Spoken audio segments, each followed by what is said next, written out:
Bismillahirrahmanirrahim. Alhamdulillah wa salatu wassalam ala rasulina ma ba'd. What is the ruling? Now, this is a frequently asked question. A lot of people ask this question. I think we've already addressed it in the drop shipping video, where we gave it as a possible alternative to drop shipping. Drop shipping is a well-known process, and we've talked about that before and how that's not permissible. But this is known as al-Murabaha. Al-Murabaha. Al-Murabaha comes from the root word al-Ribh. And ribh is where a person makes a profit.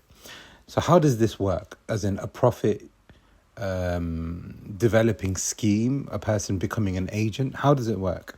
Basically, what it is that you buy the item that a person has shown interest in, or you know that there is a demand for. Okay, so you've got Abdullah and you've got Bakr. Okay, Bakr says to Abdullah, I want a brand new phone. Abdullah says, okay, give me the spec. So Bakr gives him the spec. Abdullah goes and purchases the phone for himself, knowing that Bakr is going to buy it from him. So he buys it for 100, let's say.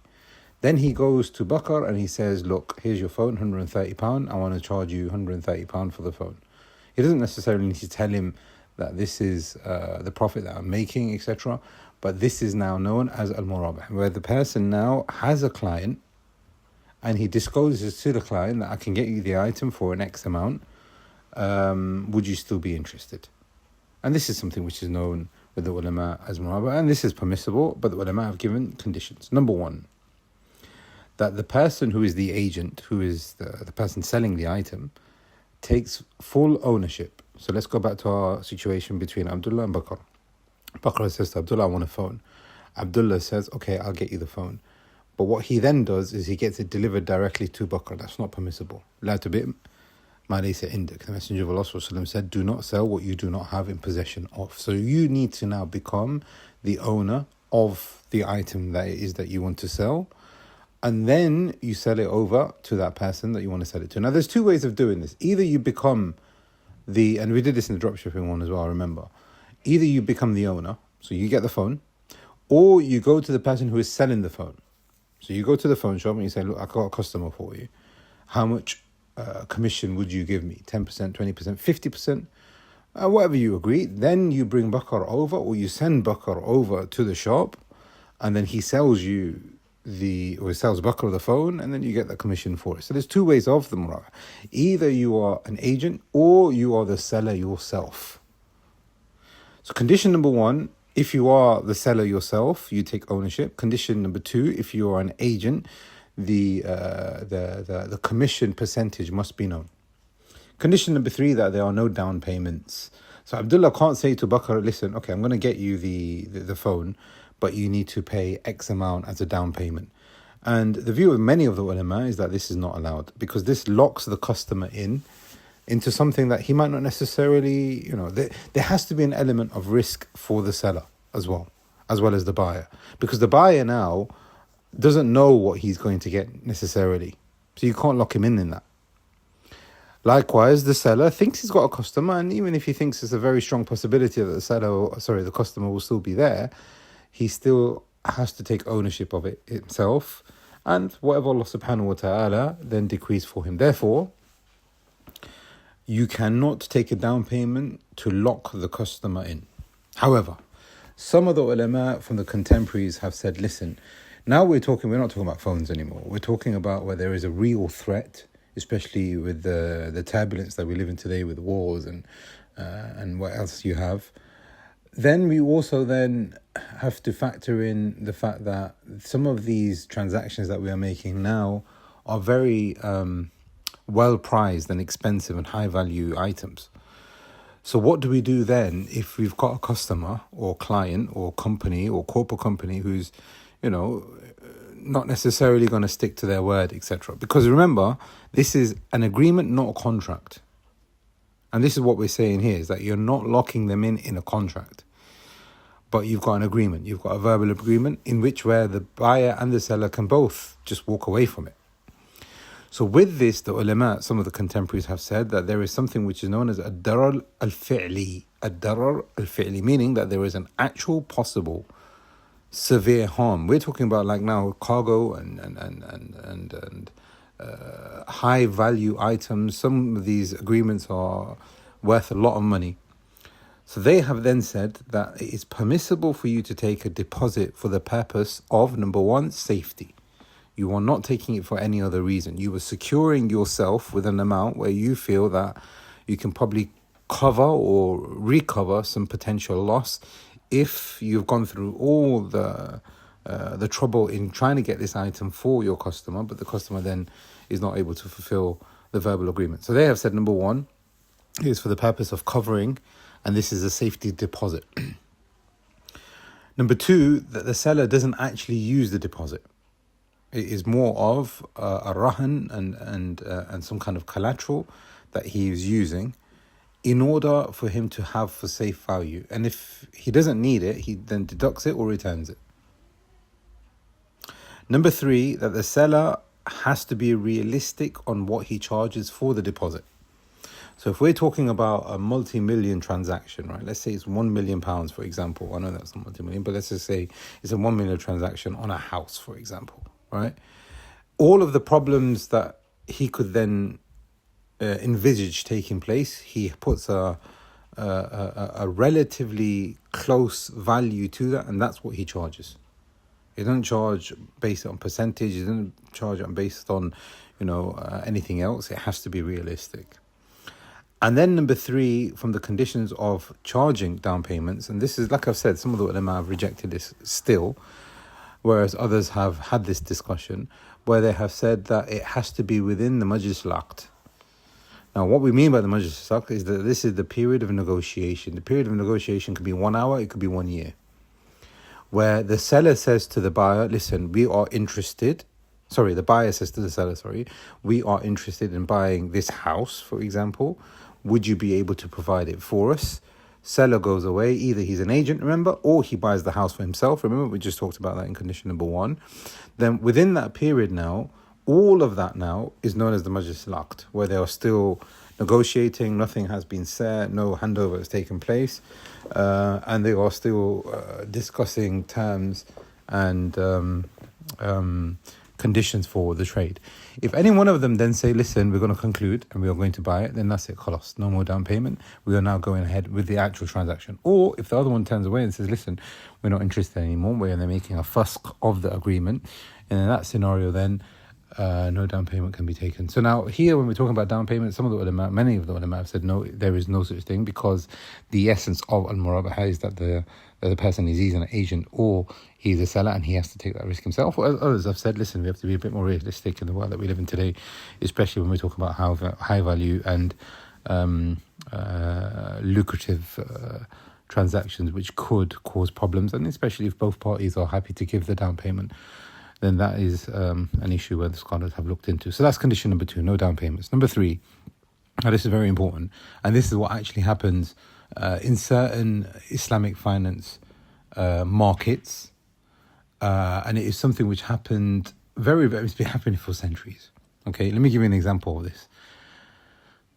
Okay, so condition number three is that it can't be, Murabaha can't be a tool for riba. So what's the example? I've got a laptop here in front of me. Let's just talk about the laptop. This laptop is worth £500. We've got Bakr, we've got Zayd, and we've got Abdullah. This is now known as a muthalith scheme, meaning a three-party scheme. Abdullah's got the laptop. Bakr wants to pretend to be a buyer, and he wants to sell it to Zayd. So now what happens is that one of the parties sells the laptop to another party and inflates it so high that it's not an actual value of the actual laptop itself. The laptop is worth £500, let's say. He says, I will sell you this laptop for £1 million. On the condition that you sell it to that person for £1.2 million, who will then sell it back to me, for whatever it is. What's happening here is there are Murabaha that's happening between 1, 2, and 3, but in actual fact, this laptop is just being used as a proxy for money lending and, riba, where a person is making money off money. That's not allowed. So condition number 4, I think it is, that it cannot be a means for riba. Condition number 5, you cannot force the buyer, and this is similar to down payments that we just mentioned before, in a condition though, which would contradict the trade. So now the Murabaha, the person, the Rabih, meaning the seller himself, says, okay, I will get you the phone. Let's go back to our first example. Bakr says to Abdullah, I want a phone. So I will get you the phone on the condition that you do not use it for text messages. You do not use it for making calls. What's happening here is that the seller, or the buyer even, puts conditions which contradict the asl or the maslaha of the aqd itself.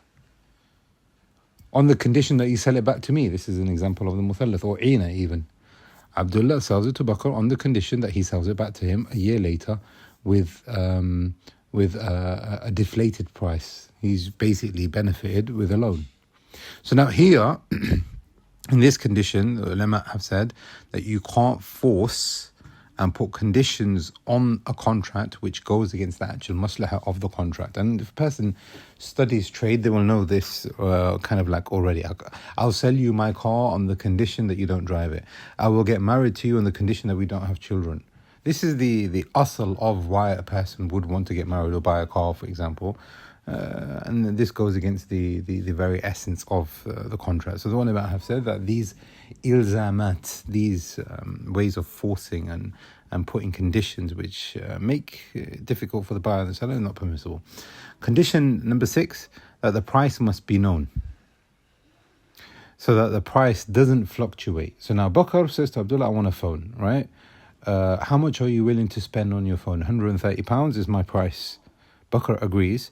Abdullah goes and gets the phone, either, remember, like I said, either as an agent, so he sells it to him for 130, but he takes 10%, or he buys it for himself, taking ownership, having possession of it, moving it to his own place, and we've talked about these conditions before, buying it for 100, then giving it to Bakr, taking it over to Bakr for 130.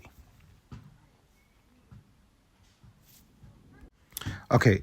That's now completed what we needed to say about Murabaha. But what are some of the rulings connected to the Murabih, meaning the person, the seller, if he was to become an agent? So now remember we said before, either he can be an agent or he can be the seller himself.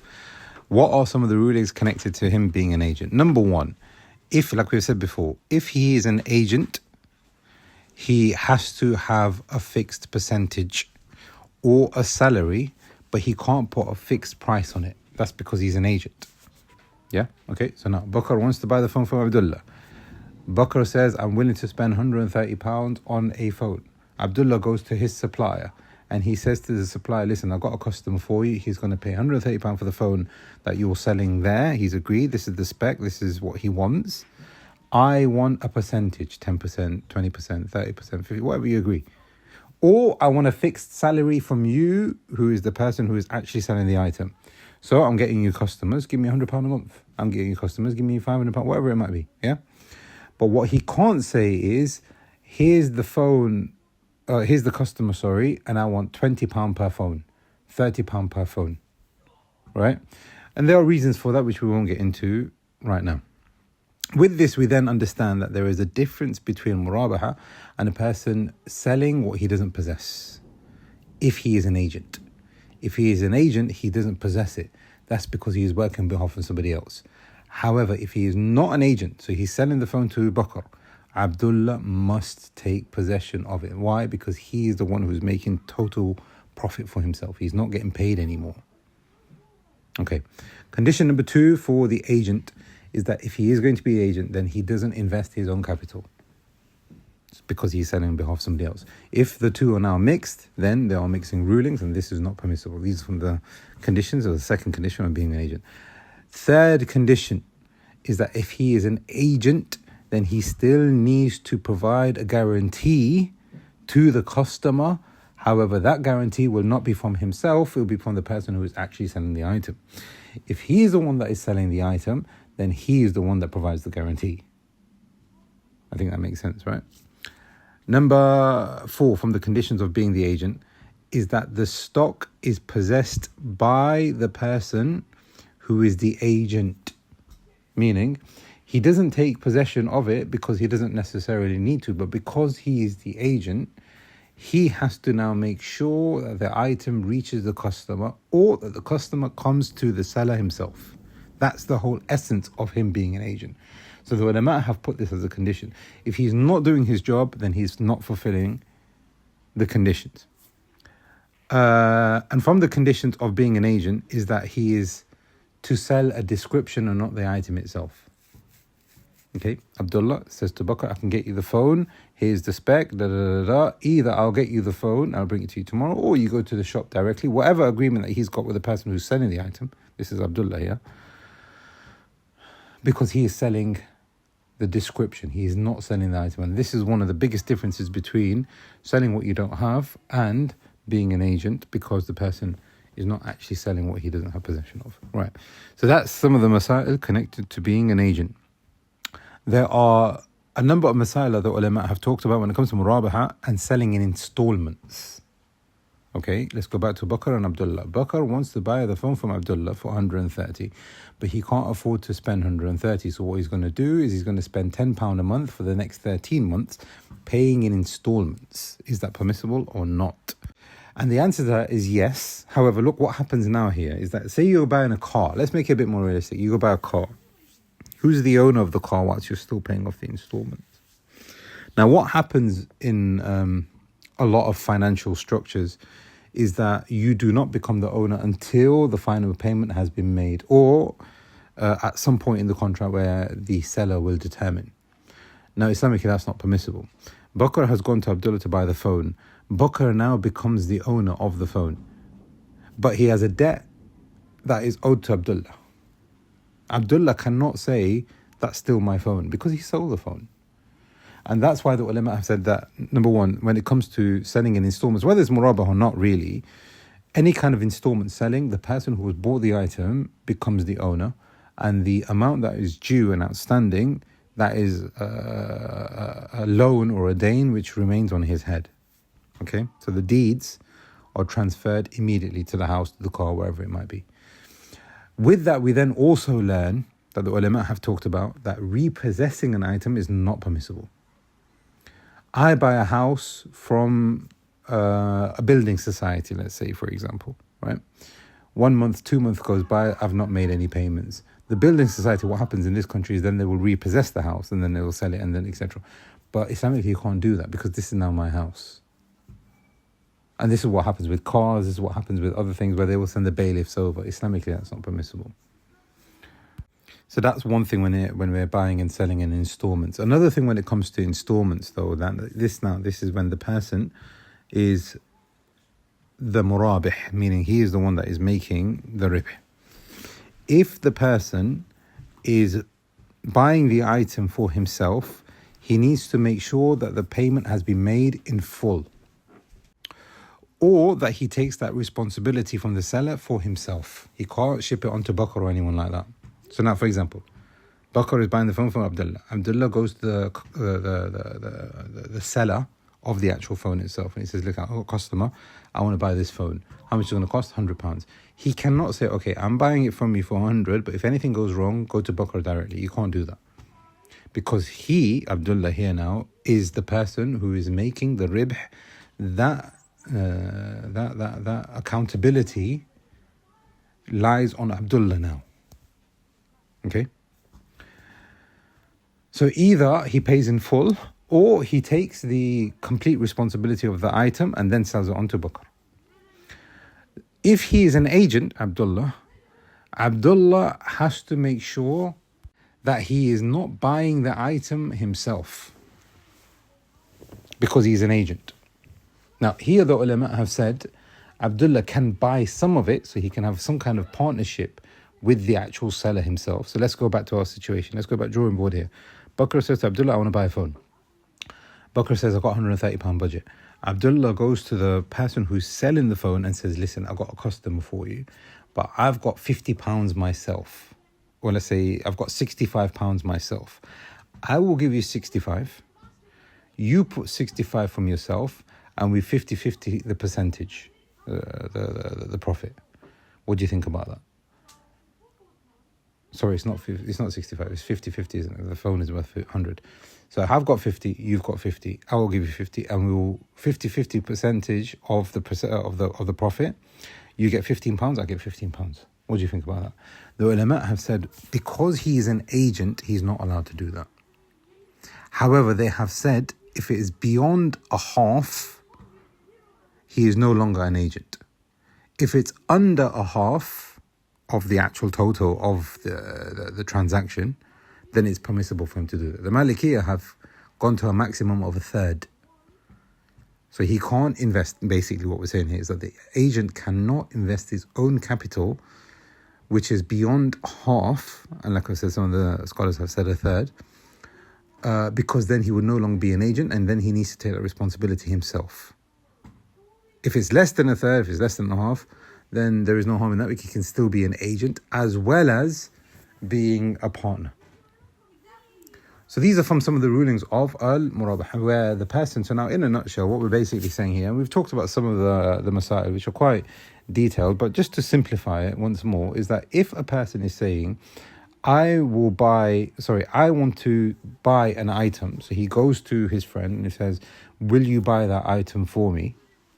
This is permissible for him to buy it for him and then sell it to him at a higher rate on the condition that we've just mentioned now, a number of conditions, that he has taken ownership for himself, etc., and that the price that he is now selling it for is known, the time period is known, the installments are known, and some of the other masail that we talked about when it comes to installments as well, that if he is buying it on installments himself, then either he's an agent or he's the actual owner of the item himself. We ask Allah subhanahu wa ta'ala that He gives us the best of understanding of His religion, and Allah subhanahu wa ta'ala gives us the best implementation of it. And we ask Allah subhanahu wa ta'ala that He gives us the best of rizq in the dunya and the best of rizq that He can give to His servants in the akhirah. هذا والله أعلم وصلى الله على محمد.